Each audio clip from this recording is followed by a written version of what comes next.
Hello, Springville Library patrons. Today I'm going to show you a little bit about how to use OverDrive so you can be an OverDrive Power User. We've got a lot of different features that I know a lot of our patrons don't know about or don't know how to use. So I thought I'd walk you through some of the fun tips and tricks that I've gained over the years of using OverDrive. If you have not yet, definitely go to our website and click on the eBooks tab, and then you can scroll down to OverDrive and click on that, and that'll take you to this website, Utah's Online Library. Let me use my mouse right there, Utah's Online Library, and then you'll be able to sign in with your library card number and your 4-digit PIN and access thousands of titles from wherever you are and whatever time of day or night.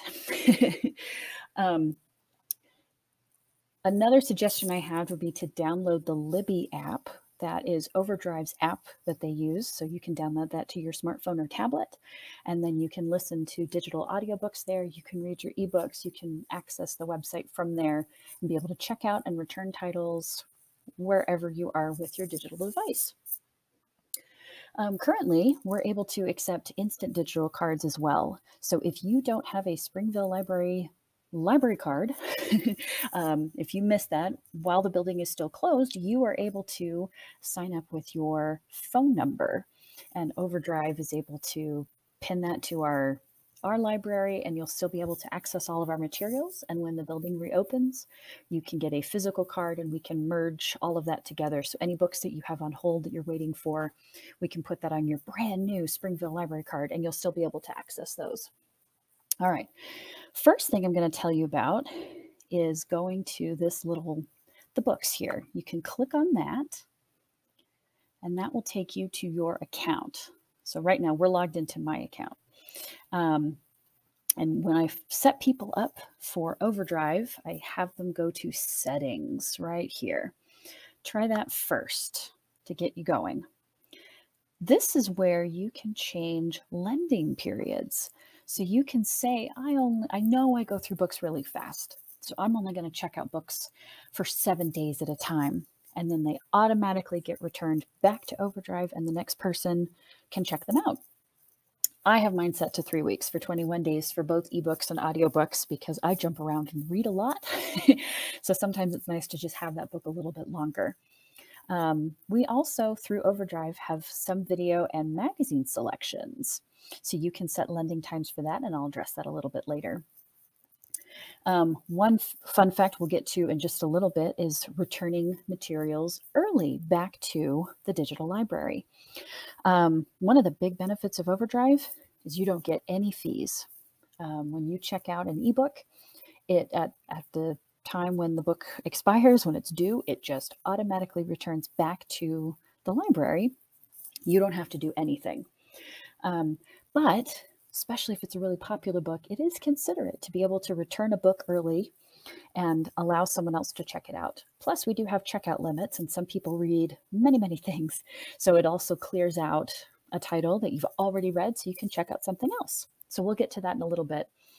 There's also an option here that where it can display everything you've checked out in OverDrive from whenever you sign up for your account. You can click that or not. Some people find it helpful to see what they've read, or at least what they've checked out previously. Okay, so now we're going to go back to my loans page. So this is where I can see everything I have checked out. And the helpful little Libby app link is popping up there, which I do have downloaded to my phone.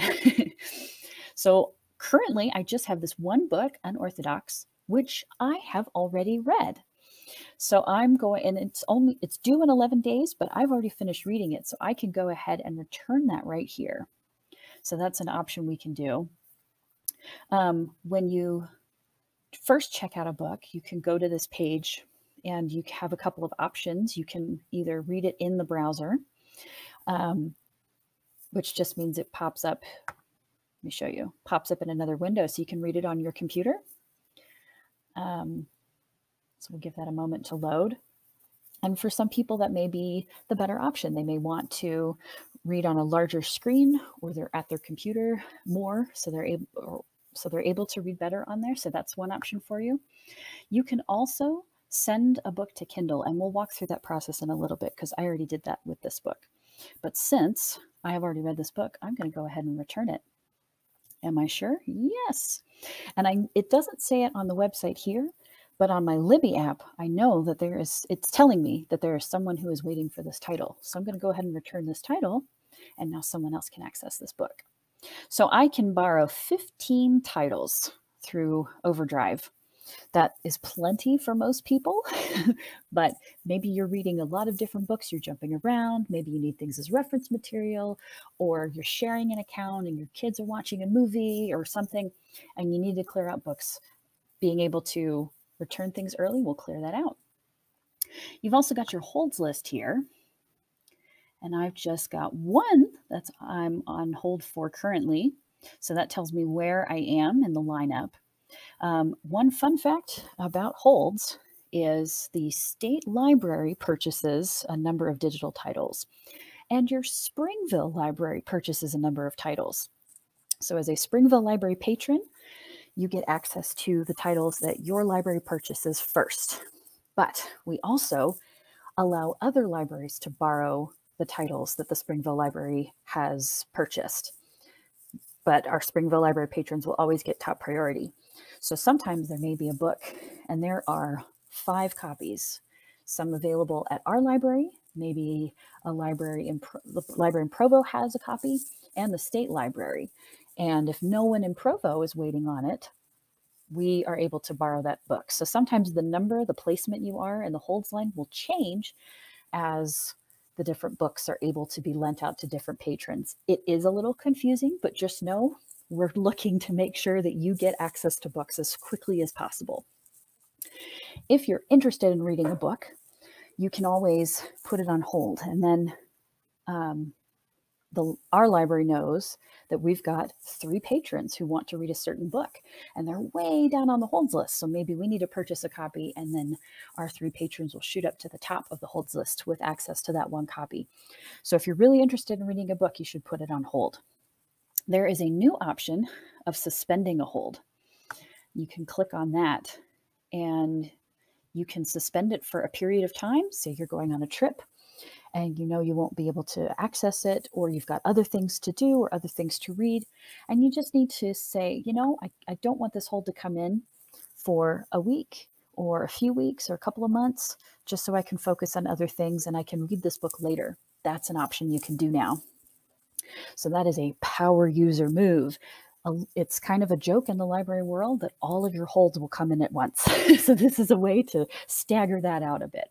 But I'm still going to continue to wait for that, so I'm not going to suspend that hold. Another option you've got is a wish list. I don't have these books on hold, but these are books at one point I was interested in maybe reading, and you can put loads of titles in a wish list. So if I'm looking for something to read, these are previous books that I thought might be something interesting to read.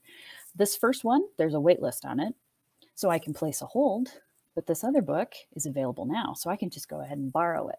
So that might be a way for you to curate your own digital library, is to find books that maybe you want to read someday, but you don't have time for now. And then at a later point, you can go through that list. It's like, oh yeah, that was a book I wanted to read. So that's what we're going to look at next. Okay, so always you can click on this bookcase, this little bookshelf here, and my account will also give you that menu. So those are both options for you. Let me see what other things we were going to go over. Okay, so let's go back to the main page. One thing we run into a lot with our library patrons is sometimes they just need something to read. So you can